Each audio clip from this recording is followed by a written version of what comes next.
মেঘলা দেখতে পাচ্ছেন যেখানে বন্যায় সবচেয়ে বেশি ক্ষতি হয়েছে সাতকানিয়া আর বাঁশখালীতে। আমি বাঁশখালীতে আছি এখন। আবার দেখতে পাচ্ছি আমরা এখানে কৃষকরা তারা আবার মাঠে নেমেছেন, তারা চাষাবাদ শুরু করেছেন। তারা বলছেন তাদের জীবিকা নির্বাহের সবচেয়ে বড় হলো কিন্তু কৃষি।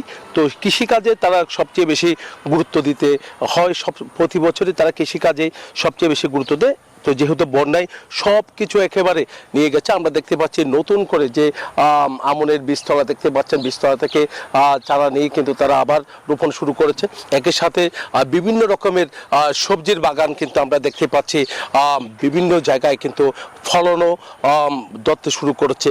তারা আবার ঘুরে দাঁড়ানোর চেষ্টা করছেন। একেবারে আমরা যেখানে আছি একেবারে এখানে কোমর সমান পর্যন্ত পানি ছিল, কিন্তু সব কৃষি জমি কিন্তু ফসলি জমি সব কিন্তু পানির নিচে তলিয়ে গেছে। আমরা একটু কথা বলতে চাচ্ছি যারা ক্ষতিগ্রস্ত হয়েছেন। কেমন পানি হয়েছিল, কেমন ক্ষতি হয়েছিল আপনার? পানি সার এটা এখানে 5 ফুট বা 6 ফুট মতো পানি হয়েছিল।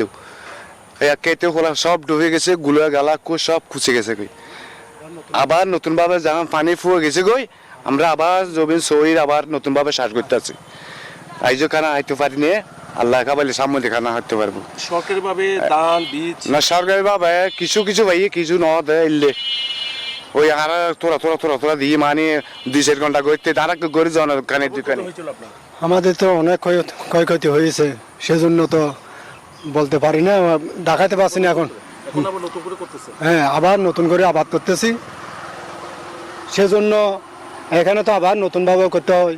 আবার আমার থেকে এই ছিল আমার এখানকার সর্বশেষ। ফিরে যাচ্ছে স্টুডিওতে মেঘলার কাছে। জয়, আপনাকে ধন্যবাদ। Bashundhara public school and college 2026 শিক্ষাবর্ষে ভর্তি চলছে।